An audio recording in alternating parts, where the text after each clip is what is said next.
In this lecture, we will be covering the concepts of rational functions and horizontal asymptotes.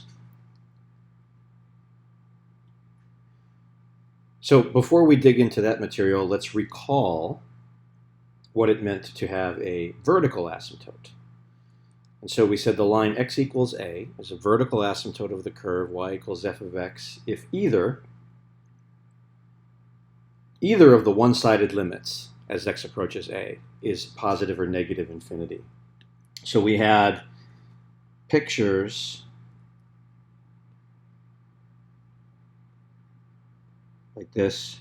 So one example, maybe we have the limit coming from the left as x approaches a was positive infinity. The limit coming from the right could have been minus infinity. Yeah, this would be an example of a vertical asymptote. We also could have the case where both limit from the left and the limit from the right are approaching infinity. Another example of what a vertical asymptote would look like. We now want to expand our treatment of limits where the value that we allow x to approach can also include infinity or minus infinity. We say the limit of f of x as x approaches infinity is the number L if the difference, the distance between f of x and L can be made arbitrarily small by choosing x sufficiently large. And there's a very natural picture here. This is, we'll define it in a couple slides, but this is essentially the idea of a function having a horizontal asymptote of the line y equals L. So if you think of a function approaching your asymptote, what this definition is saying is, okay, if we can make this difference arbitrarily small, then you can give me an epsilon. So we'll say the width of half of that interval is some epsilon greater than 0, and we can make this band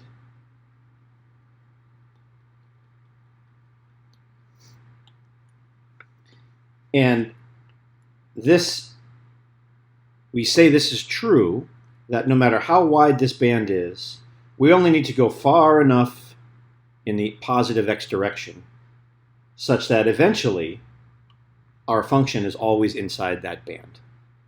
And you can imagine shrinking this band will just require you to go further out. But if that's always true, no matter how tiny the width of this band, then that's what it means by definition for the limit as x approaches infinity of f of x to equal L. Intuitively, think of it as an asymptotic relationship between the line y equals L and our function y equals f of x. It's getting closer and closer to this horizontal asymptote, arbitrarily close. You can get as close as you want by going far enough down the line. And written here, this is the formal definition. The way we've written it, the point M you could choose here. So as long as your x were beyond this threshold, the function was always inside that blue band. And again, if you shrink the width of that blue band, that will just push m to the right.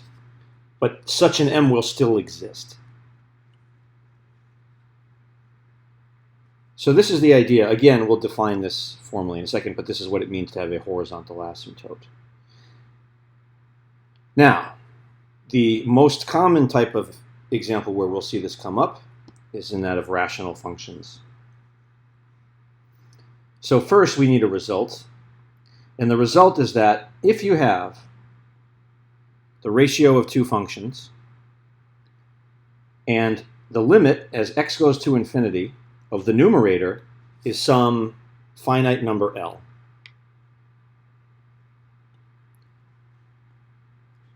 So we can be specific about that L is a finite number. So if the top is going to some number L, and the bottom is going to plus or minus infinity, then the limit of this overall quotient is 0. And the way to think of that is, if your numerator is going to, say, 3, and the denominator is getting bigger, say the denominator is going to positive infinity, then the numerator is getting closer and closer to 3, and the denominator is getting huge. That fraction is approaching 0. So anytime, again, the numerator is approaching some fixed finite value, and the denominator is exploding, the overall ratio is approaching 0. So we will use this extensively, and you will use this extensively in future calculus courses as well. In fact, that's true of this section in particular, especially when you get into the material on sequences and series in WPI's Calc 3, you will use this a lot. So, let's see how we use it. Rational functions. Remember the definition of a rational function we gave earlier. F of x over g of x, where f and g are polynomials. And the method that we have for finding limits of rational functions, 2 steps. 1, we identify the leading term in the denominator, which for a rational function will be the term with the highest power of x. Take that term, and with it, divide every term in the numerator and every term in the denominator by this leading term. After that, apply the limit laws. So let's see this in an example. Here, we note, so look in the denominator, the leading term is the highest power of x appearing. So our leading term is 3x squared. So we divide each term in the numerator by that leading term in the denominator.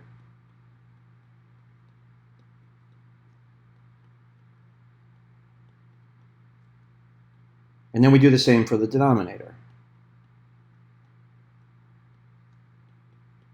And you see the key thing to note here is that this term just becomes a 1.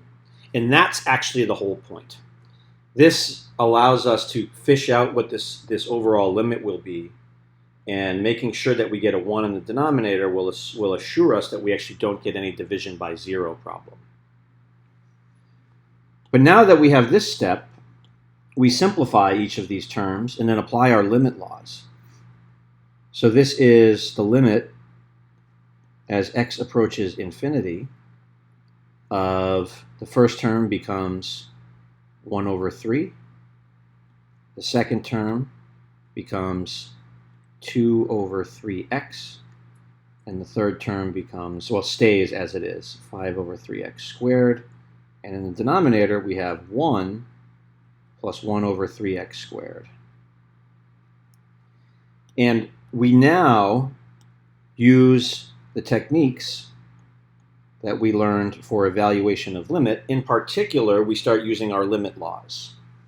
So we can explicitly show that, but intuitively, you can think of it as by directly evaluating each one of these terms.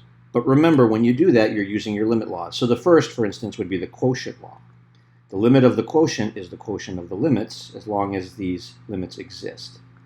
So we have the limit as x goes to infinity of a third minus 2 over 3x minus 5 over 3x squared over the limit as x goes to infinity of 1 plus 1 over 3x squared. And we then would use what we call the sum law. And so the limit of, say, in the denominator, the sum is the sum of the limits. But again, we can think of this functionally as evaluating each expression. So 1/3, there's no x there. So that is just a limit of 1/3, the constant law. Now this term is an example of the theorem that we stated previously. The numerator has a limit of 2. Numerator is always 2. The denominator, 3x, as x is blowing up to infinity, 3x is blowing up to infinity. So you have a fixed 2 over a denominator that's getting huge, which means this term goes to 0. The same can be said for this 5 over 3x squared term. The top is staying fixed at 5, and the bottom, as x is going to infinity, is exploding to infinity, so that whole term approaches 0. In the bottom, we have a 1, and by the same rationale, this term here approaches 0. So the entire limit is 1/3. This is how you always calculate the limits of these rational functions. Now let me point out the intuition. And I should be explicit here. When you do this type of problem, you have to explicitly show this type of work. You have to identify that leading term in the denominator, divide all terms, both numerator and denominator, by that term and simplify. But let's talk about the intuition behind it. And when you look at this expression, think about what happens when x is gigantic. In the bottom, 3x squared is getting gigantic. 1 is just staying the same. It's 1. So think about if x is a trillion, well, 3x squared is 3 times a trillion squared. That 1 doesn't really make much of an impact. And the bigger x gets, the less impactful 1 is. It's kind of like if you thought of this in dollar terms, and x was 100,000. It's this term, 3 times $100,000 squared, that really drives the boat. You don't really care about that dollar. And the bigger x gets, the less and less you care about that dollar. In the numerator, you have a similar effect. As x is getting gigantic, it's the x squared term that matters. The larger x gets, the more insignificant the 2x and the 5 become. And what really matters is the ratio of the leading terms, x squared over 3x squared, which is 1/3. So intuitively, that's the way you can think of this. It's the leading terms that you have the leading term in the top and a leading term in the bottom, and it's their ratio that decides what happens. That's the intuition, that's the thought process. But again, you still have to show this mathematically when you do this type of problem. So in this case, we say that the function has a horizontal asymptote. So the line y equals L is a horizontal asymptote of the curve y equals f of x if either the limit as x goes to infinity of f of x is L, or the limit as x goes to minus infinity of f of x equals L. So the former, if this is our y equals L, if you draw the function and it has this asymptotic behavior, as x goes to infinity, f of x is approaching L, we should have something like this, where the function is getting arbitrarily close to this line y equals L as you go down the positive x-axis. In this other case, the picture just goes the other way.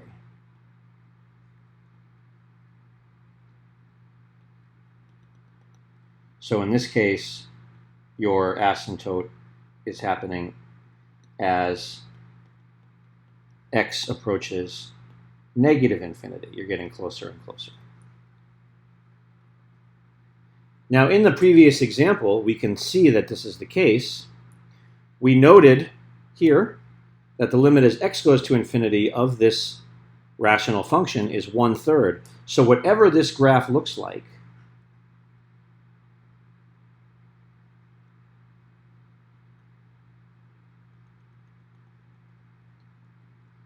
it has to have this 1/3 as an asymptote.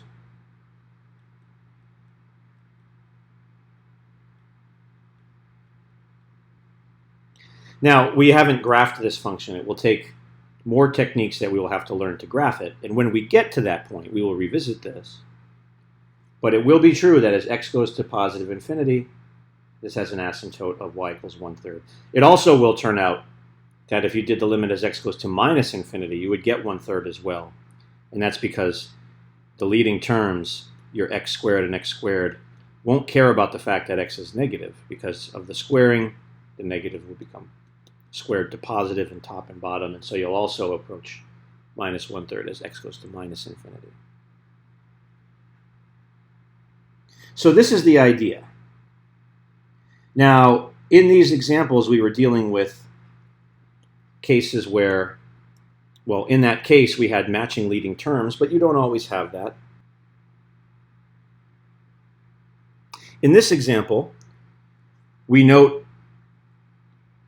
the leading terms are different than in the previous example. In the previous example, we had leading terms of x squared in the bottom and x squared in the top. Here, our leading term is x squared in the bottom, but x to the first in the top. And notice we actually have two terms that are x here, which we can just add these to 5x. Now, by that rationale, if we think about the leading term ratio, in the top we have 5x, in the bottom we have x squared, which is 5 over x. This 5 over x, as x goes to infinity, 5 over x will go to 0. Top is fixed, the bottom is exploding. So we should expect this limit to be 0. But again, keep in mind, this is only the idea. It doesn't show that this limit is in fact 0. But it's one of these things where we can feel out the answer before we actually work out the details. So now to work out the details, we use our rule of, again, identify that leading term in the denominator, x squared in this case, and divide every term in the expression by that denominator leading term.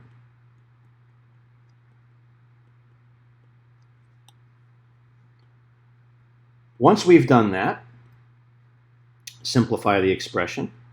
And remember, when you do these, you always want to be careful. Write your limit, all your limit symbols. There can be a tendency or a temptation to be lazy about this and not write everything, but you have to be writing limit, otherwise your equalities are actually not true.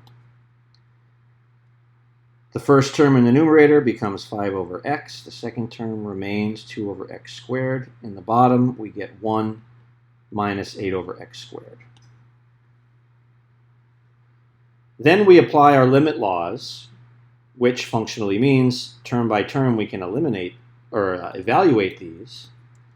And we see that at the top we have 0. Remember, the 5 over x is going to 0. The 2 over x squared, similarly, going to 0. In the bottom we have the 1. And then the 8 over x squared is also going to 0. In this example, you see this becomes 0 over 1 or 0. And you actually see why. It's the leading power in the denominator and not the numerator that we use to divide everything, because it allowed us to get that 1 in the denominator. So we don't have any division by 0 type problem. But so this is a limit of 0. And again, the way to think of this is the 5x dominant term in the numerator, that's going to infinity, yes, but it's being massively outpaced by the x squared going to infinity in the denominator. And those two leading terms, that ratio, which is 5 over x, goes to 0. And that's what's driving things. But again, this is the work. Seeing and feeling out the answer is different than showing the answer. And so it's important to mathematically show these. Now, this being said, we were just concentrating on the ratio of polynomials. So the ratios, well, what we were calling rational functions. So a rational function, by definition, is a ratio of polynomials. But we can do it for ratios of general functions. We don't have to have polynomials, top and bottom. And we can see with this setup here, it's a very similar procedure. You identify the leading term in the denominator and then divide every term in the function by that leading term. It just may take a little bit more thought. With a denominator that's a polynomial, you just look for the highest power of x. With a general denominator, we need to look and eyeball what the dominant term is. After that, as before, we apply our limit laws. So here's a good example of this. And we look at the denominator and think about what's happening when x is large. When x is large, and we'll actually cover these functions in more detail later on in the course, but e to the x has this graph, and e to the minus x has this graph. And we see, as x goes to infinity, e to the x is exploding, but e to the minus x is going to 0. So our dominant term is this e to the x term. And if you haven't seen e to the x yet, if you haven't seen the function e to the x yet, we'll cover it in much more detail later in this course. The number e is approximately 2.71. So this is 2.71 being raised to higher and higher powers, blowing up. This is 1 over 2.71 raised to higher and higher powers, so it's going to 0. So this e to the x is our dominant term, which means we divide top and bottom each term by e to the x.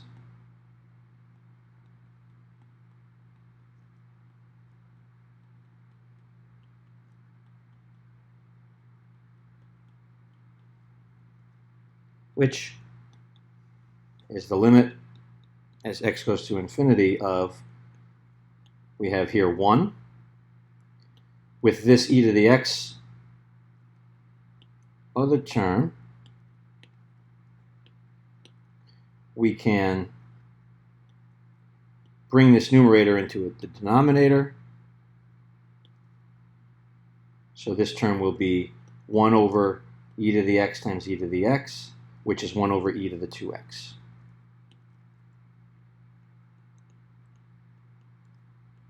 In the bottom, we have 1, and similarly, 1 over e to the 2x.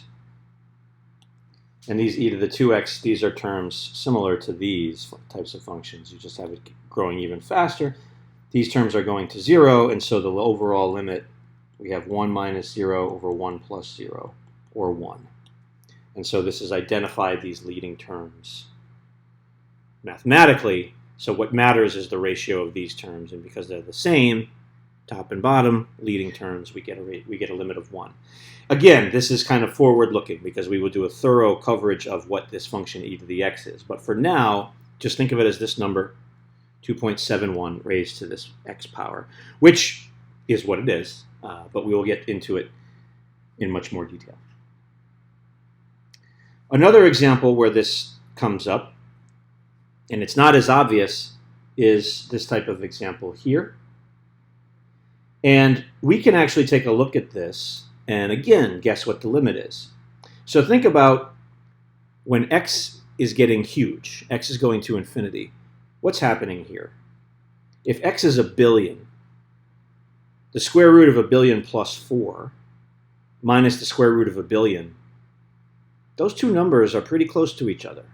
If x is 100 trillion, 100 trillion plus 4 and 100 trillion are pretty close. So are their square roots. So we should expect that as x is getting unboundedly large, this x plus 4 square root term is getting closer and closer to just the square root of x. So the difference should be 0 in the limit. To show this, we need a technique similar to a technique we used when we were working with a limit involving a type of trigonometric expression. And we want to use the idea of conjugation. So we're going to take this expression and multiply it by conjugate top and bottom. So root x plus 4, the conjugate will be plus root x over the same thing. And so you can think of this as, we're not changing the expression, we're just multiplying it by a very specific form of 1. Same numerator, same denominator. But this enables us then to FOIL this out. And of course, the denominator will stay root x plus 4 plus root x. But the numerator, we have root x plus 4 times root x plus 4.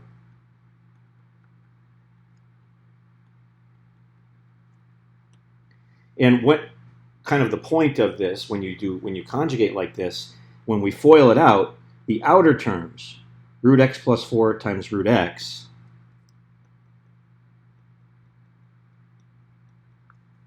will match up. So first, outer, inner, we get the same term except with a minus sign. And then the last term would be root x, root x. And so we can see that those cross terms cancel out. And the result here is limit as x goes to infinity. Here we get the square root of x plus 4 times the square root of x plus 4 is, of course, x plus 4. Here, root x times root x is x over that denominator, root x plus 4 plus root x. And now you see the x's also cancel. And we get the limit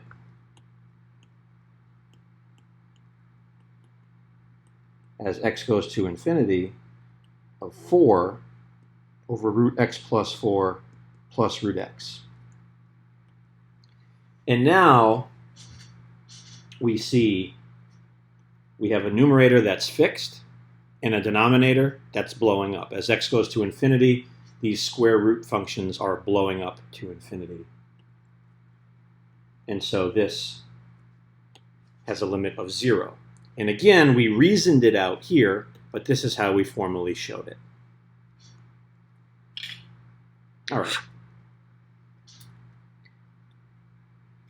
Another type of example where we have this kind of asymptotic behavior can involve trigonometric functions.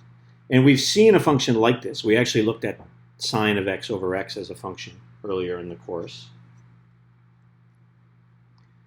But the idea here is to think about the squeeze theorem. So remember that cosine of x lives between minus 1 and 1.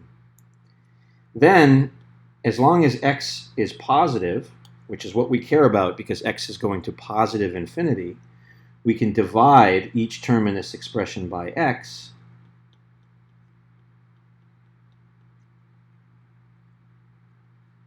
And this holds for any x greater than 0. But then we can take limits throughout this string of inequalities. And we can see what will happen here. We will squeeze this limit to be 0.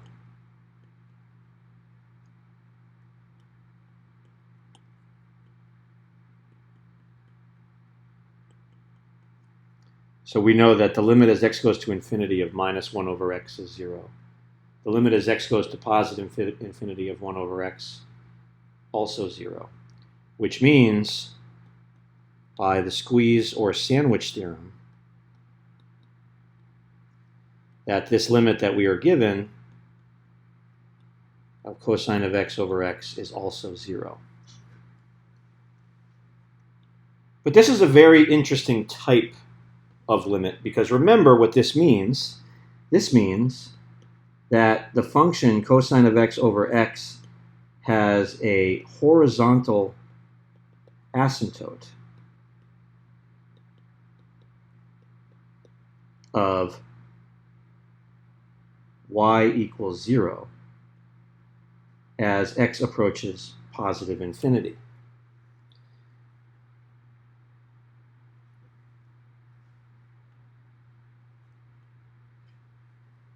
Now, it's also true that this has a discontinuity at x equals 0, and it's an infinite discontinuity. If you take the limit as x goes to 0, the top is going to 1, the bottom is going to infinity, so it does have that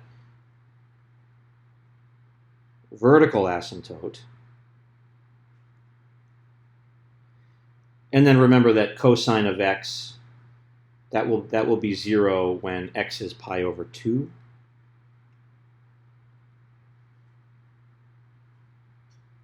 And then the next time cosine of x is 0 is at 3 pi over 2.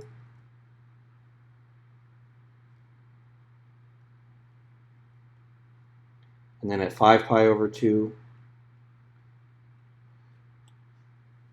But remember, note what's happening is if we just drew cosine, you would have your regular cosine function oscillating between -1 and 1. But because we're dividing by x, as we get further out to the right, that term in the top that's bouncing between -1 and 1 is being divided by a bigger and bigger number. So the result is that we get something that looks like this. So this is a very different type of asymptote. This asymptote is an oscillatory one, where it is true that this line, y equals 0, is a horizontal asymptote of this function. But you have this oscillatory behavior where the function is kind of snaking above and below it, but getting arbitrarily close to it as we go further and further out. Probably the first time in your math careers you've seen this type of asymptote, but it's certainly, draw it a little better. It certainly does qualify still as an asymptote.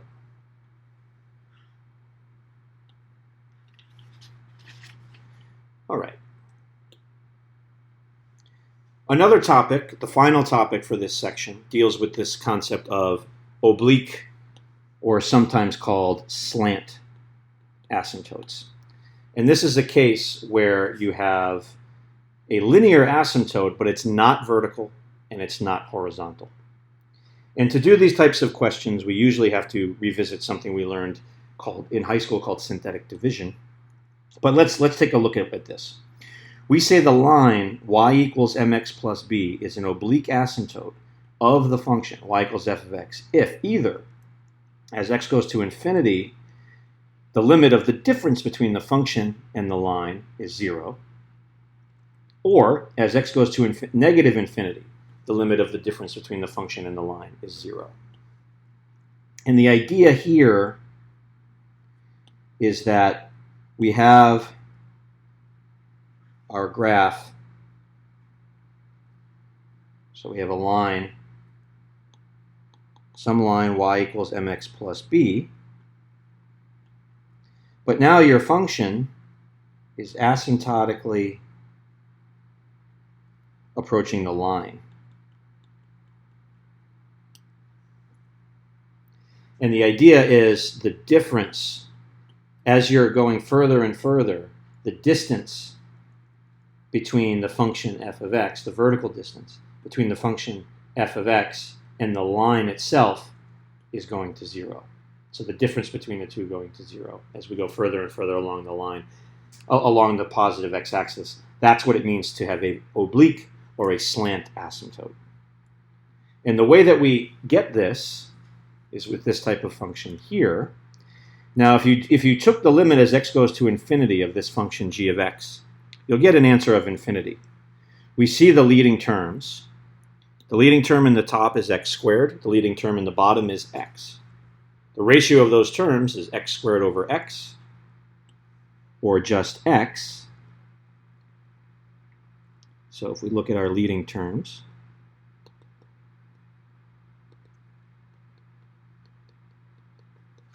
and of course, that x goes to infinity as x goes to infinity. So we know that this function has this infinite limit as x goes to infinity. But we can still pick up on this slant asymptote in the following way. And the key is to get this to be in a proper form. So we would say that this is an improper fraction. Now remember, when you learned regular fractions in high school, an improper fraction would be something like 5/3, and you learn to rewrite this as 1 2/3.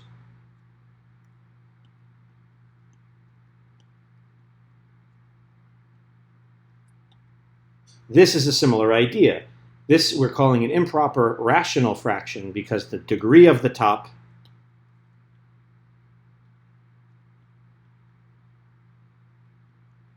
is strictly larger than the degree of the bottom. And we use a procedure that we typically call synthetic division to turn this into a proper form in just the way that you did this when you learned your regular fractions. So, how do we do that? Let's recall.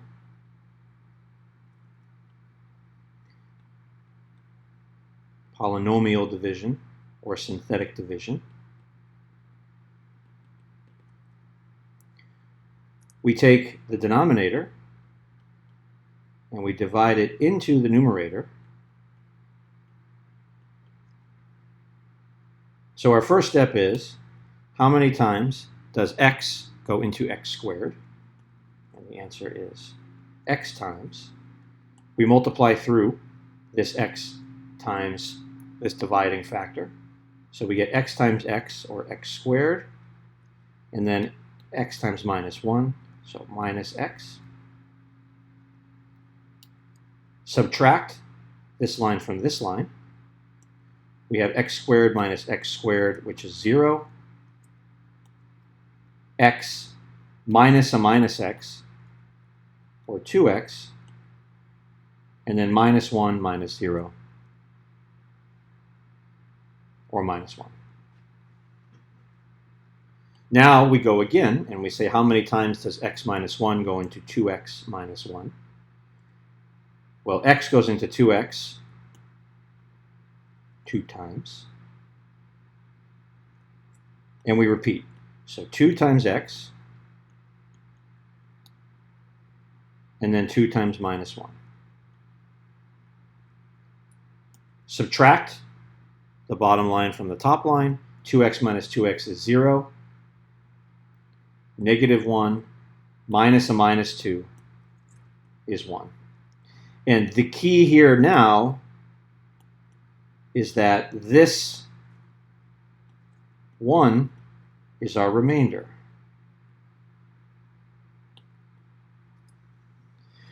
And this has allowed us to rewrite this rational function as x minus 1, the denominator, divided the numerator, x squared plus x minus 1, evenly, x plus 2 times, with a remainder of 1. And that remainder term still has the original denominator.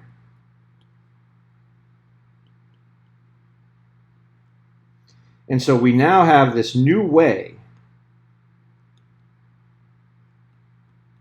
of expressing g of x as a proper fraction. And again, you can think of it just like what we did here is analogous to what you do here when you're learning fractions in grade school. So we now can graph this function. And so let's graph it on the next page. But this is what we're going to focus on, is having our g of x in this new form.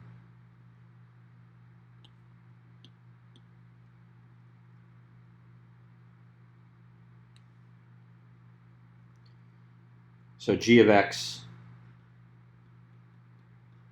was x plus 2 plus the remainder 1 over x minus 1. And so the first thing we do are identify the asymptotes. Now, one asymptote for this x minus 1, we know that you can't have division by 0. So at x equals 1, we're going to have a vertical asymptote here. So one of the asymptotes will be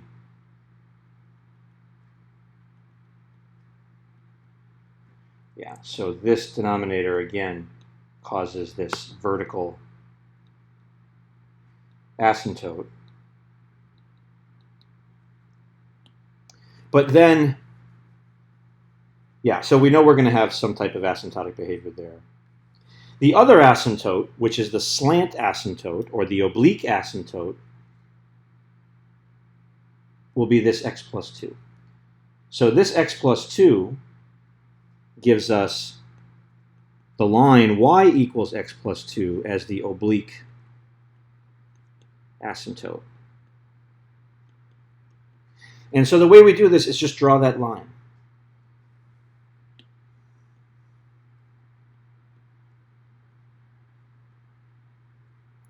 Y equals x plus 2 is this asymptote. So that's just y equals x shifted up 2 units. Whoops.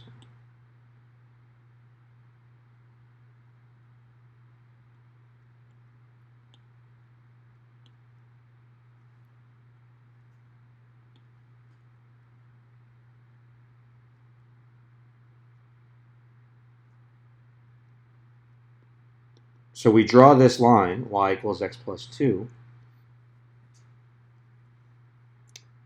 and this will be the other asymptote. So we have this vertical asymptote because of the division by 0 if x equals 1. And then we also have this oblique asymptote. Let's draw this one more time.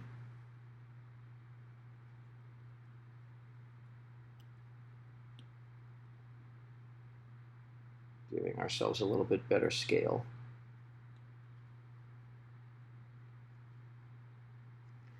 So remember, our vertical asymptote is this x equals 1. And then our oblique asymptote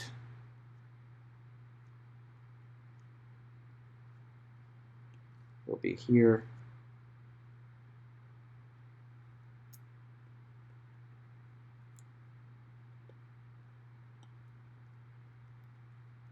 So y equals x plus 2 is the oblique asymptote. And now when we graph our function,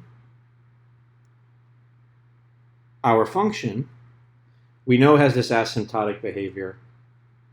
Maybe we should rewrite this function. Remember, we have y equals, or rather we called it g of x,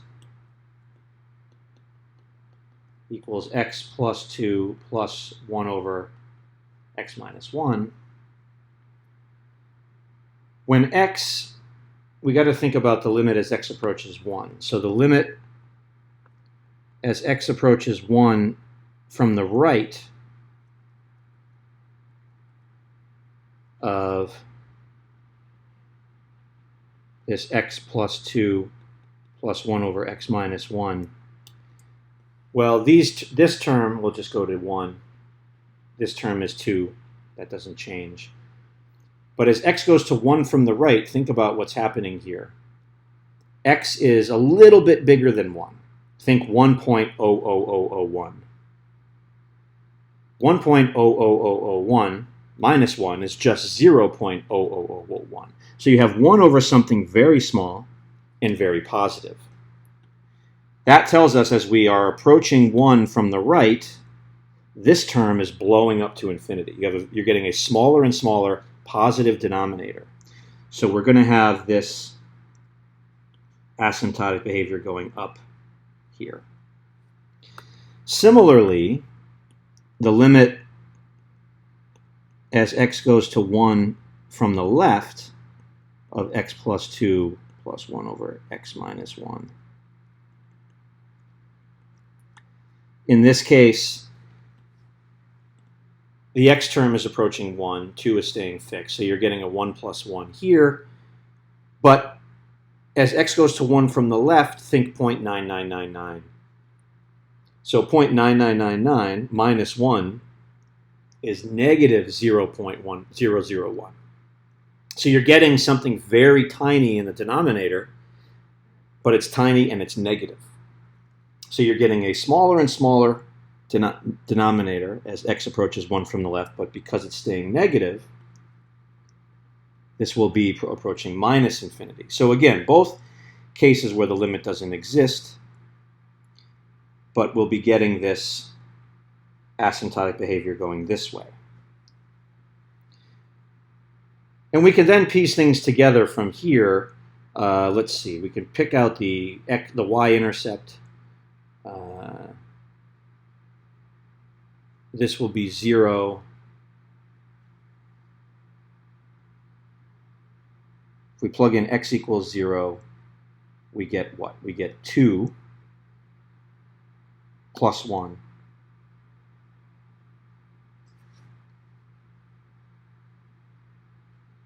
Sorry, 2 minus 1, right, which is 1. So we have this intercept here. And now, the whole point of this was this oblique asymptote. And now you can think about what's happening as x goes to positive infinity. So as x goes to positive infinity, the intuition is that 1 over x minus 1 is approaching 0. So g approaches the line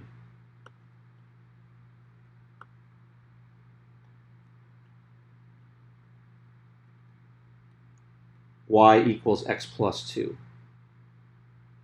as an asymptote. So what we get is a function that has this asymptotic behavior.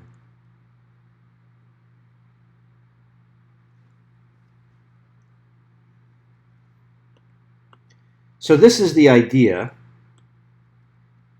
and this is generally the procedure that you'll use to find this type of oblique or slant asymptote.